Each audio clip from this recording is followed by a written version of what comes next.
Kalau saya SPD, saya mengajar di kelas 3A. Kedatangan kami di sini untuk penelitian dengan judul kami upaya guru dalam mengubah kebiasaan siswa melalui pendekatan kontekstual di kelas 3 SD, SD 5, Simpang Kiri, Kota Sumsel. Baik, langsung saja kami bertanya kepada Ibu, bagaimana upaya guru dalam mengubah kebiasaan membaca siswa melalui pendekatan kontekstual di kelas 3 SD Negeri 5 Simpang Kiri, Kota Sumsel? Bagaimana peningkatan membaca orang ini? Untuk sementara, karena masih perdana ya, karena masih baru naik kelas dari kelas 2 ke kelas 3, sekarang masih tahap seleksi. Yang namanya mana diasosiasikan, yang mana yang ada yang baca, mengeja, ada pula yang belum mengenal huruf kan. Jadi upaya kami sebagai guru untuk melancarkan dari yang belum bisa membaca sampai yang menghijau atau yang masih mengenal huruf dengan cara memanggil satu-satu ke depan, dikasih buku bacaan, kemudian dengan bekerja sama juga dengan orang tua di rumah. Kemudian pertanyaan yang kedua, bagaimana penerapan pendekatan kontekstual dalam meningkatkan kebiasaan membaca siswa di kelas 3 SD Negeri 5 Simpang Kiri, Kota Sumsel? Bagaimana penerapan pendekatan kontekstual dalam itu? Pendekatan kontekstual ini seperti materi yang ada di kehidupannya orang ibu, misalnya orang ini membaca tentang kebersihan, kemudian setelah orang ini membaca buku tentang kebersihan, orang ini mempraktekkannya, langsung membereskan kelasnya, dan bagaimana penerapannya? Alhamdulillah berjalan lancar. Seperti kebersihan itu belum kami tanya. Kemarin pelajaran IPAS yang kami pelajari adalah jenis-jenis hewan di sekitar kita. Setelah kami teori di kelas, kemudian orang ini saya suruh keluar ya kan, keluar untuk mencari sampelnya atau contoh barang, contoh hewan yang ada di sekitar kita. Kemudian orang ini banyak yang menemukan ada yang semut, cacing, dan lain sebagainya. Kemudian pertanyaan yang ketiga, apa faktor penghambat guru dalam mengubah kebiasaan membaca siswa ini? Faktornya banyak. Faktornya sangat banyak.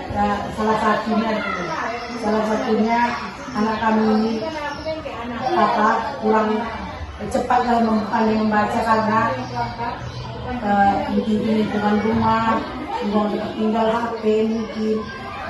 Sampai di rumah kebanyakan main HP, sampai di sekolah ngantuk, males, ingat HP. Jadi banyak yang memang sudah pandai membaca, itu aja yang lancar. Mungkin yang sudah pandai membaca ini memang orangnya memang jarang main HP begitu. Jadi yang kurang pandai membaca ini yang saya lihat itu orangnya yang sering bermain handphone di rumah, masih bermain ya. Kemudian faktor pendukungnya itu ada juga pendukungnya untuk di sekolah, pendukung untuk itu tadi, pendukungnya buku, dengan media. Dan sekarang sesekali kami memang sudah ada kan belajar menggunakan apa namanya itu TV digital ya, tapi itu belum apa. Dan sekali-sekali orang ini diajak menonton di luar.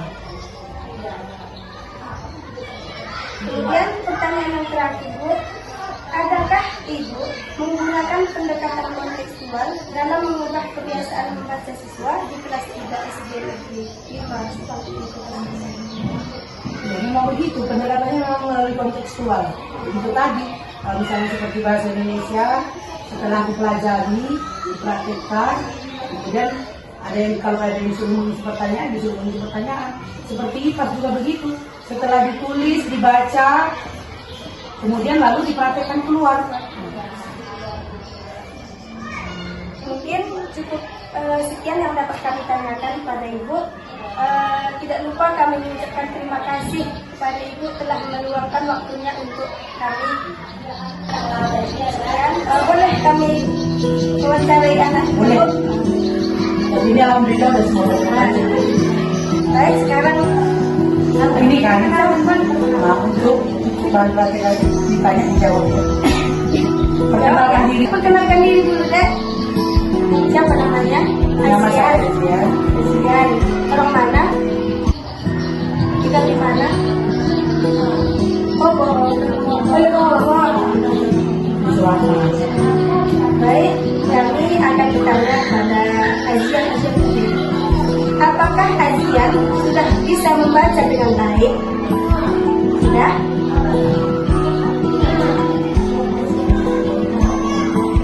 Satu lagi ya, untuk Azian. Bagaimana guru mengajar bahasa Indonesia di kelas? Bagaimana guru Azian mengajar bahasa Indonesia di kelas?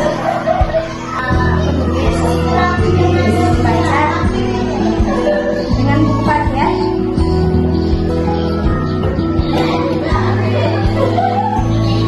Kemudian adik ini perkenalkan dulu namanya Akila.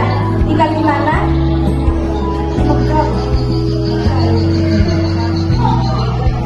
Baik, kami akan bertanya ke Akila. Apakah Akila bisa membuat karangan? Bisa. Sudah bisa cerita, sudah bisa membuat cerita pendek itu, cerita apa, cerita pengalaman, sudah bisa membuat Akila.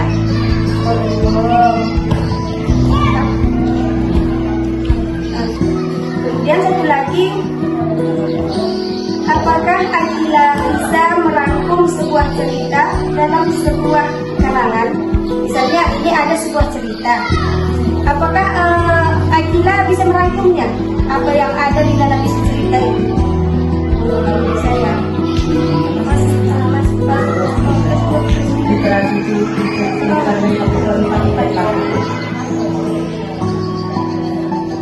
merangkum itu masuk juga literasi. Kemudian ada yang perkenalkan namanya Aira. Aira tinggal di mana? Di sana mana ini, Dek? Orang mana? Orang mana? Kemudian kami bertanya pada Aira, apakah Aira suka membaca buku pelajaran? Pelajaran apa aja? Suka belajar bahasa Indonesia? Bahasa Indonesia suka. IPA itu suka. Terima kasih untuk adik-adik kami ucapkan sudah dapat menjawab pertanyaan dari kakak-kakak.